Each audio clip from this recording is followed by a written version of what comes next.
Good afternoon, everyone.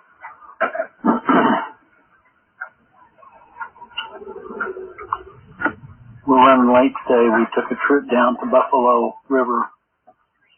Today is the 9th of February. And Mark is ready to read the second chapter of Galatians. And this is the chapter that Paul is coming against Peter for trying to promote the law service again. Verse 14, he says, "When I saw that they walked not uprightly according to the truth of the gospel, I said unto Peter before them all, If thou being a Jew livest after the manner of the Gentiles, and not as do the Jews, why compellest thou the Gentiles to live as do the Jews?" And there are people trying to do that today. They're trying to compel the Gentiles to live as do the Jews.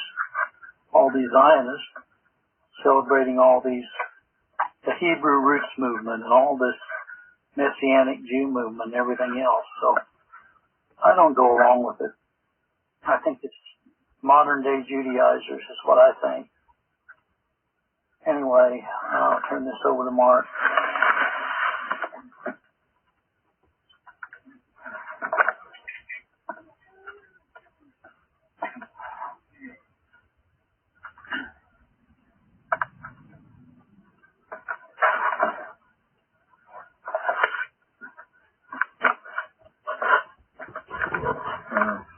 Galatians chapter 2. It's been 14 years after I went up again to Jerusalem. Barnabas took Titus with me also. I went up by revelation and communicated unto them the gospel, which I preached among the Gentiles privately to them which were of reputation. Thus by any means I should run or had run in vain.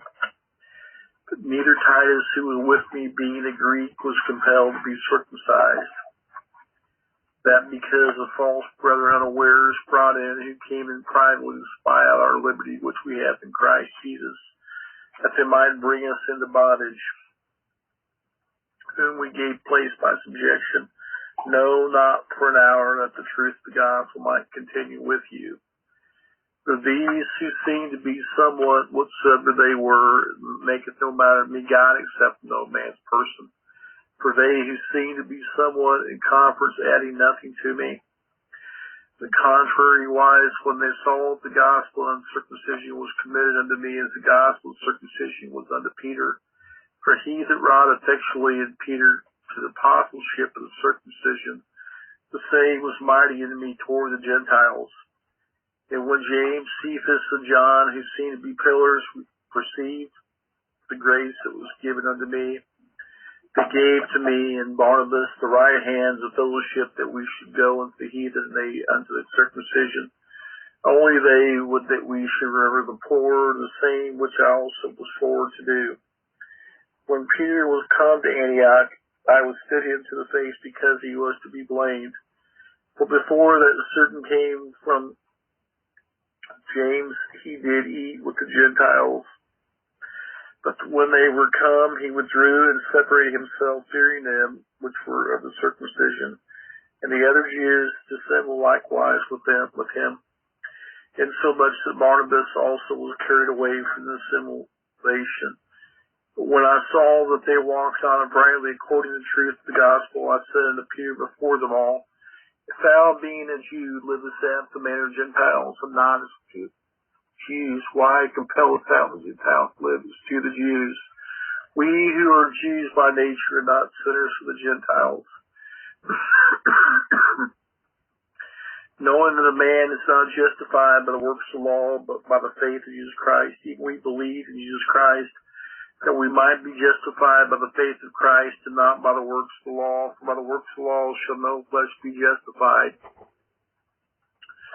But if while we seek to be justified by Christ, we ourselves also are found sinners, is therefore Christ the minister of sin? God forbid. For if I build again the things which I destroyed, I make myself a transgressor.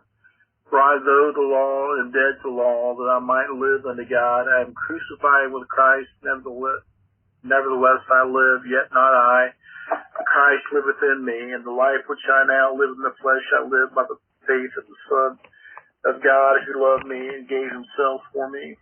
I do not frustrate the grace of God, for if righteousness come by the law, then Christ is dead in vain. Thank you, Mark. Yes.